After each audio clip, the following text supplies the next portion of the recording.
rapid fires, and then we can knock this out.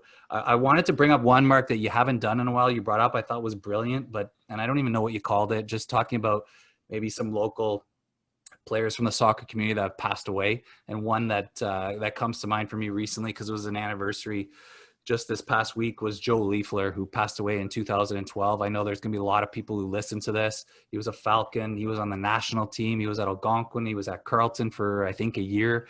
What an incredible person. Like, what a human. Like, what a character. If anybody wants to talk about characters, and this guy had it in spades.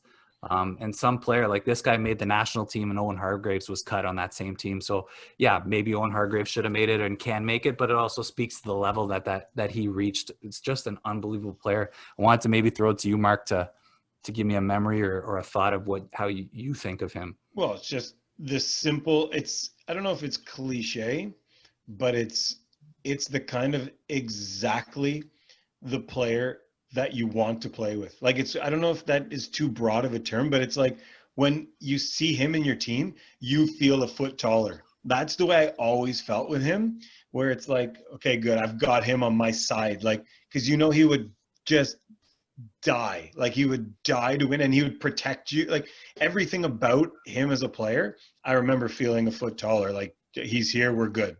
That's the way I felt with Joe all the time. Absolutely love that, Jay. Oh my God. Joe, I remember him with the UDSA regional program, and he would just follow his brother Derek, and he ended up being better than everyone. Always the younger brother, so watch out for them. It's till this day, like since that, I always tell kids who have little brothers around, be nice to those little brothers and sisters of yours, because they're going to be better than you, because Joe Leafloor. And also one story like shows his character. I always bring this up. And Alex Zlowski is gonna go to hold his hand in his head, say, "Jay, don't bring this up."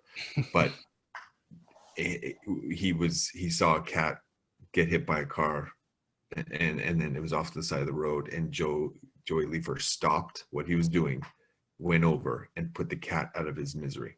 Which, Mark, it's like a rapid fire question.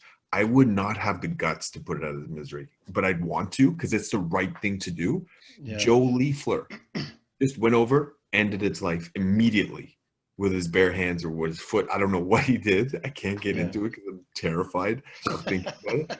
Because that's amazing. But joking aside, Joe Leafloor and his family, his dad was always so kind to me. God rest his soul as well. Like, always so kind to me in the program. I didn't have enough money to do stuff, and I know he did some stuff in the background to help me get in and get rides there and all that stuff. So it just tragic story, but I love that we do the tournament. If we can still do it once COVID's done, like, to me, that's help his name kind of live on. I know it sounds cheesy, but it's true.